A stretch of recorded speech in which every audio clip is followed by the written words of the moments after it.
السلام علیکم۔ امید کرتا ہوں تمام دوست بخیریت ہوں گے۔ چند تازہ ترین خبریں آپ کے ساتھ شیئر کرتا ہوں۔ سب سے پہلی خبر، البانیہ اور اٹلی کے درمیان ایک معاہدہ طے پایا ہے جس کے تحت سمندر سے بچائے گئے مہاجرین جو ہوں گے انہیں جانچ پڑتال کے لیے البانیہ بھیجا جائے گا۔ خبر کے مطابق جون تک البانیہ میں جتنے بھی سینٹر ہیں مہاجرین کے سینٹر وہ سارے ایکٹیو ہو جائیں گے اور جتنے بھی لوگوں کو سمندر سے بچایا جائے گا ان کو البانیہ منتقل کیا جائے گا اس معاہدے کے تحت۔ آج یعنی کہ 23 اپریل کو یورپی یونین کی عدالت کے ایڈوائزر نے یہ بات کلیئر کی ہے کہ یہ جو متنازع فیصلہ تھا یعنی مہاجرین کو البانیہ بھیجنے والا، یہ اس نے بتایا ہے کہ یہ اس فیصلے کو قانونی قرار دے دیا گیا ہے۔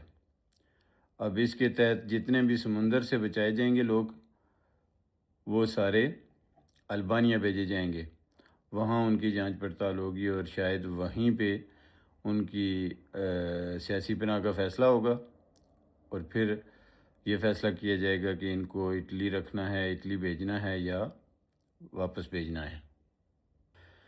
اس فیصلے سے بنیادی طور پر اٹلی کی وزیر اعظم جارجا میلونی کی جو پالیسی ہے اوورسیز کو لے کر اور مہاجرین کو لے کر اس کو تقویت ملی ہے، اور یہ خاص کر ان لوگوں کے لیے یہ خبر جو غیر قانونی طور پر اٹلی آنے کا سوچ رہے ہیں۔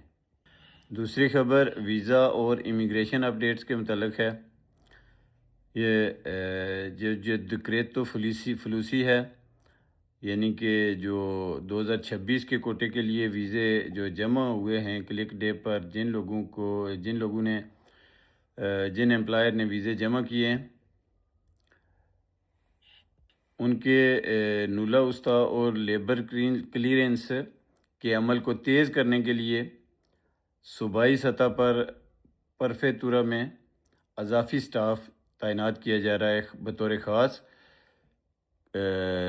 بولونیا اور میلان جیسے بڑے شہروں میں بیک لاگ جو ہے نا وہ ختم کرنے کے لیے یہ سب کیا جا رہا ہے تاکہ نولے وسطے اور ویزوں کا پروسیس جو ہے وہ تیزی سے ہو۔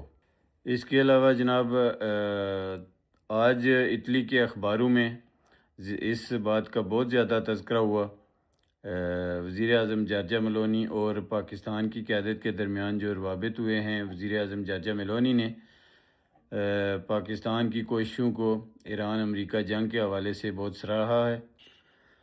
اب اس مثبت سفارتی ماحول کی وجہ سے اوورسیز پاکستانیوں کے لیے ویزا سہولیات میں مزید نرمی کی توقع کی جا رہی ہے۔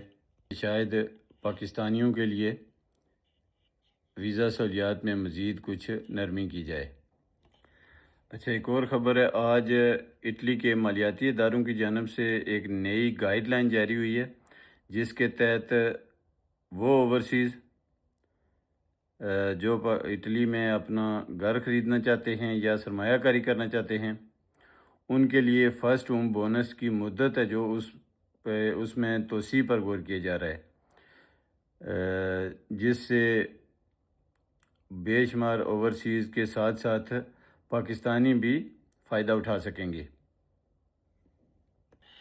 اچھا، ایک اور خبر کھیلوں کے حوالے سے، آج اطالوی میڈیا میں ایک خبر گردش کرتی رہی کہ شاید ایران یا کسی دوسری ٹیم کی جگہ فیفا کے عالمی ورلڈ کپ میں عالمی میلہ ہے جو فیفا کا، اس میں اٹلی کی ٹیم شاید کھیلے گی، لیکن حکومت نے اس خبر کی سختی سے تردید کی ہے کہ ایسی کوئی بھی خبر نہیں ہے، اس میں کوئی صداقت نہیں ہے۔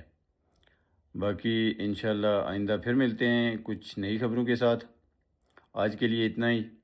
اپنا بہت خیال رکھیں، اپنوں کا بہت خیال رکھیں، دعاؤں میں یاد رکھیے گا۔ اللہ حافظ۔